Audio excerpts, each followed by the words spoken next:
Welcome to Quilter's Architect. My name is Mark. In today's video, I'm going to continue to wrap up my work on the My 9 Live sampler quilt. In previous videos, I finished the quilt top, but today I want to show you a little bit of the work on the long arm to get the quilting done. And then after that, I'm going to make the binding and add the binding to the quilt, and we'll get it all completed. So let's take a look at what's going on with the long arm.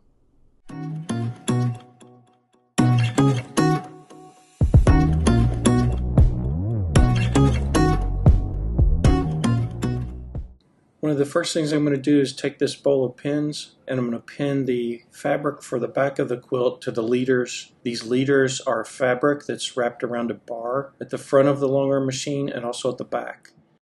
And as the long arm machine progresses with the quilting, we'll advance the quilt on these two bars so we can move forward and quilt another section.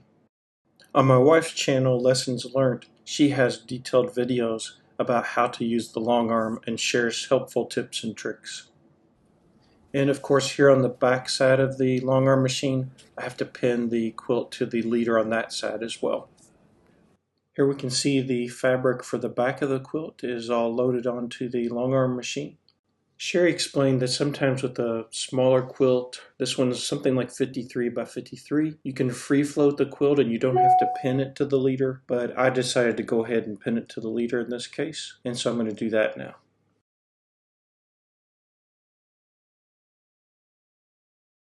Now that the quilt is pinned to the leader, I'm just going to roll it up, just making sure it stays straight and square, and we don't get big wrinkles or waves as we roll it up.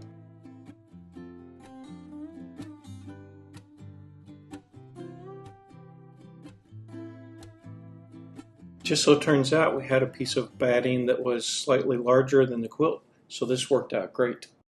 And here you can see we've placed the batting between the quilt top and the back and have it ready to go. Okay, time to turn on the power. Something blue seems to hate.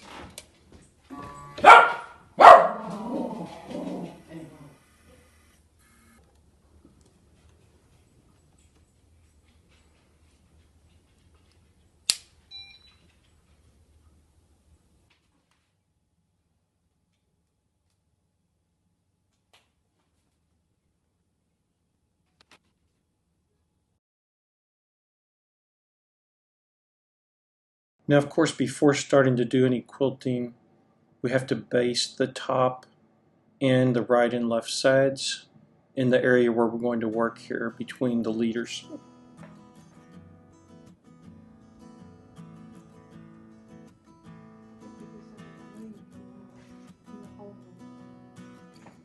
Okay, with the basting done, we have the quilt ready to go. Now it's time to set up the long arm machine to do our quilting. Time to set the frame space within which our long arm will be working to do the quilting.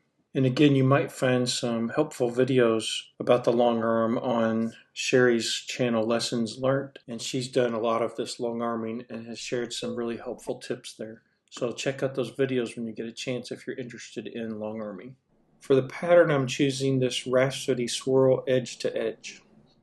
And I'll have Sherry guide me through making a few configuration changes here just to adapt the pattern to this quilt.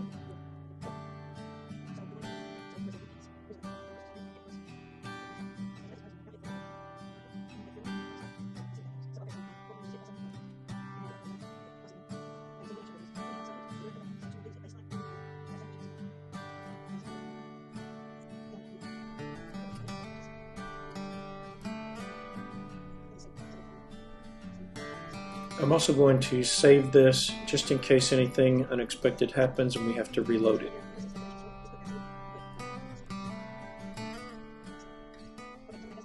The long arm is starting to do the quilting. It's looking good.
Okay, so the quilting is all done. We just need to cut off the sides of the excess binding and backing.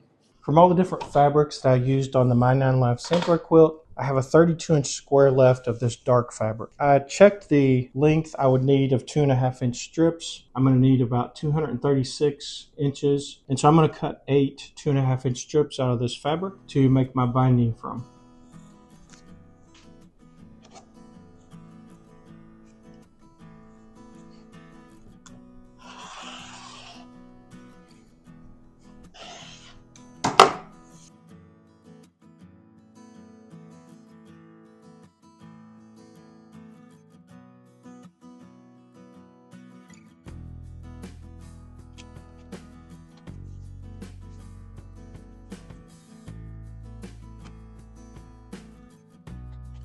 I'm going to join these pieces like this so that I can have 45 seams on them, and the seams might look a little bit nicer than they would if they were just straight across.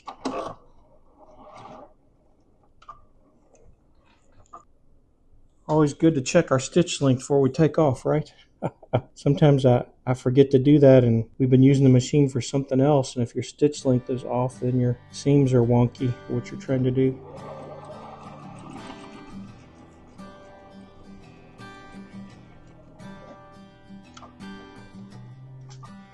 I have the binding folded and pressed, and now I'm going to join it to the quilt. I'm on the bottom end of the quilt, and I'm going to start about a little bit beyond halfway across and leave like 10 or 12 inches extra. That way when I work my way around back to this point, I'll have extra on both sides to be able to work out the final miter joint to join the binding together.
Now that the binding is joined to the back of the quilt, I'm moving on to the front side.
Well, I've got my binding on the My 9 Lab sampler quilt, and I think it turned out really nice.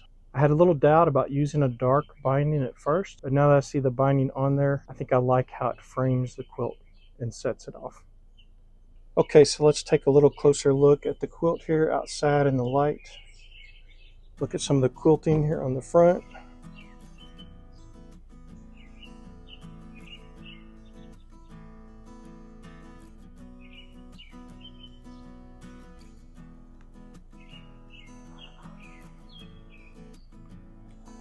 And I felt like my binding turned out better than most of my bindings. I'm still trying to get the hang of doing bindings properly. And I really like the way the backing fabric coordinates with the front of the quilt. This is another fabric from my mom's stash, so it's not surprising that kind of goes with it. So there it is, My 9 Labs quilt sampler. I hope that you decided to make this quilt. Please let me know if you do. I hope that you can send your finish to Sherry for the Finish It Friday episode. If you enjoy videos with free quilt patterns and sew-alongs, I encourage you to subscribe to my channel if you haven't already done so. I really encourage you to leave comments, something you like, some tip you want to share. And also, if you give a thumbs up, it helps me to know whether or not the video content was something you enjoyed or not. So in the meantime, until the next video, I'm wishing you happy sewing and beautiful finishes.